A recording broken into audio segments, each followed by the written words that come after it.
मित्र हो, ढोंगबाजी म्हणजे राजकारणाची दुसरी बाजू। ही दुसरी बाजू आपल्याला अनेकदा दिसून सुद्धा येते।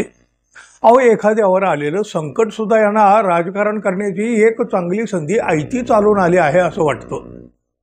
अहो, यांचं ढोंग लोकांना दिसतं आणि कळतं सुद्धा, लोक बोलत नाहीत आणि मग यांना वाटतं की आपण लोकांना उल्लू बनवलं, लोक फसले, आपणच खरे चतुर आहोत। पण असं काही नसतं। अतिवृष्टीने शेतकरी खचून पिचून गेलाय हो, संकटात सापडलाय, आकांत करतोय, आक्रोश करतोय, मदतीची वाट सुद्धा पाहतोय।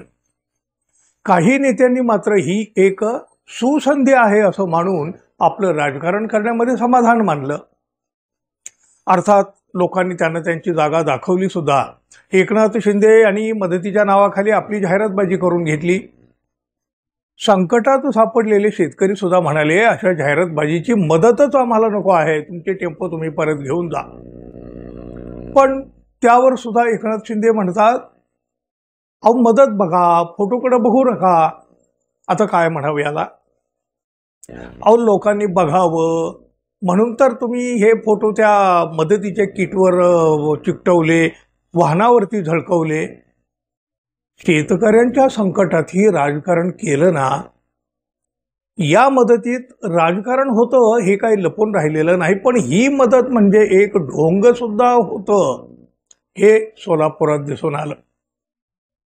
शिंदे गटाच्या प्रवक्ते ज्योती वाघमारे यांनी जिल्हाधिकाऱ्यांना फोन केला, तो फोन स्पीकरवर ठेवला। सरकारी मदत कमी पडत असल्याचा त्यांनी थैथयाट केला या फोनवरून। हा फोन त्यांनी स्पीकरवरून लोकांना जाणीवपूर्वक ऐकवला। खरं तर या त्यांच्या कृतीमध्येच दिखाऊपणा तर दिसतो।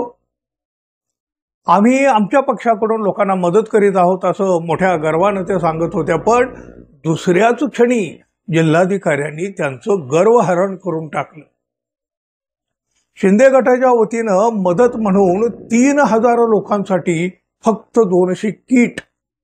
अहो, याची कबुली या ज्योती वाघमारे यांनीच जिल्हाधिकारी यांच्या समोर दिली।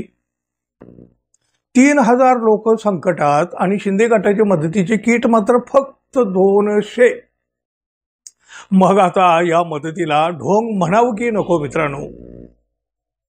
जिल्हाधिकारी कुमार आशीर्वाद यांना अखेर सांगावं लागलं या ज्योती वाघमारे यांना, अहो अशा प्रसंगी तरी राजकारण करू नका।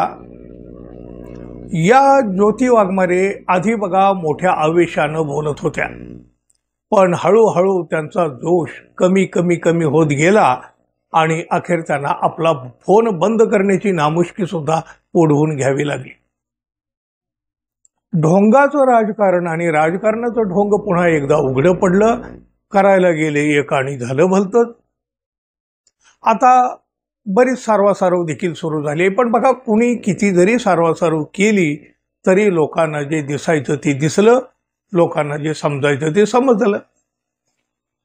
मित्रांनो, अशा सगळ्या ढोंगावर तुम्ही काय म्हणाल जरूर सांगा। आणि आपण अजून आपल्या चॅनलला सबस्क्राईब केलं नसेल तर कृपया सबस्क्राईब करावं ही अपेक्षा आहे। धन्यवाद, पुन्हा भेटू, तोपर्यंत नमस्कार।